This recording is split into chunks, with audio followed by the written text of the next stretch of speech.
Assalamualaikum warahmatullahi wabarakatuh. Perkenalkan, nama saya Ihya Mutakin dari UIN Raden Mas Said yang akan mereview buku tentang dasar-dasar hukum perdata internasional yang buku ke-1 edisi ke-5 karangan Dr. Bayu Seto Harjowahono SH LLM. Buku 1 edisi ke-5 penerbit PT Citra Aditya Bakti Kota Bandung 2013. Ini buku karangan beliau. Baik, langsung saja kita masuk di pembahasan. Di sini di buku dasar-dasar hukum perdata internasional memiliki 11 bab, dan di bab pertamanya mengenai pengertian, pola berpikir yuridik, dan masalah-masalah pokok hukum perdata internasional. Dengan subbab yang pertama pendahuluan, yang kedua beberapa definisi dan pengertian pokok HPI, yang ketiga manfaat HPI dalam penyelesaian persoalan-persoalan hukum, dan yang keempat pola berpikir yuridik HPI, dan yang kelima masalah-masalah pokok HPI. Di bab pertama ini sudah menjelaskan beberapa definisi dan manfaatnya yang banyak diambil dari beberapa tokoh seperti Profesor R.H. Graveson dan Profesor Sudarko Gautama. Langsung saja menuju bab kedua, yaitu sejarah hukum perkembangan hukum perdata internasional di Indonesia. Di subbabnya ada pendahuluan, model-model pendekatan dalam HPI. Di model-model pendekatan dalam HPI itu dijabarkan lagi menjadi subbab lagi.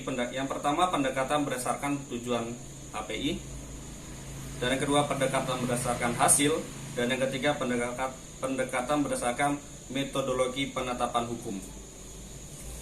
Terus selanjutnya ada subbab lagi, dan yang ketiga itu menurut sejarah umum perkembangan HPI tradisional. Situ dibahas secara terperinci dari masa kekaisaran Romawi sampai ke teori HPI universal di abad ke-19. Itu sudah dijelaskan di dalam buku dasar-dasar hukum perdata internasional. Langsung saja di bab ketiga ada hukum perselisihan dan sejarah perkembangan hukum perdata internasional. Yang pertama ada pengantar, yang kedua ruang lingkup hukum perselisihan, dan di situ ada subbabnya lagi. Yang pertama istilah hukum perselisihan, conflict of law versus hukum perdata internasional, dan langsung masih banyak lain lagi. Dan yang berikutnya ada metode pendekatan hukum perselisihan. Ada sub-subnya lagi. Yang pertama titik taut. Nah, habis itu kualifikasi dan prosedur penyelesaian perkara. Terus selanjutnya berikutnya sejarah perkembangan hukum perdata internasional di Indonesia dan asas-asas umum HPI di Indonesia. Di bab 3 ini ada spesialnya dari edisi-edisi sebelumnya, karena di sini dijelaskan secara terperinci perselisihannya bagaimana, secara perkembangannya di Indonesia itu bagaimana. Jadi di edisi kelima ini memiliki keutamaan di bab ketiga, jadi ada penambahannya. Lalu di bab keempat ada beberapa peranata tradisional hukum perdata internasional. Terus ada pendahuluan subbabnya, jadi titik taut dalam HPI. Selanjutnya kualifikasi masalah hukum dan teori-teori. Selanjutnya ada kualifikasi masalah substansial atau prosedural. Lanjut saja ke bab 5, memasuki doktrin tentang penunjukan kembali atau renvoi. Nah, di sini dijelaskan banyak lagi bagaimana pengertiannya, contoh-contoh kasusnya. Terus ada the foreign court theory. Selanjutnya ada penggunaan renvoi dalam HPI. Jadi di sini dijelaskan bagaimana penanganannya, contoh-contoh kasusnya. Itu dijelaskan di bab kelima.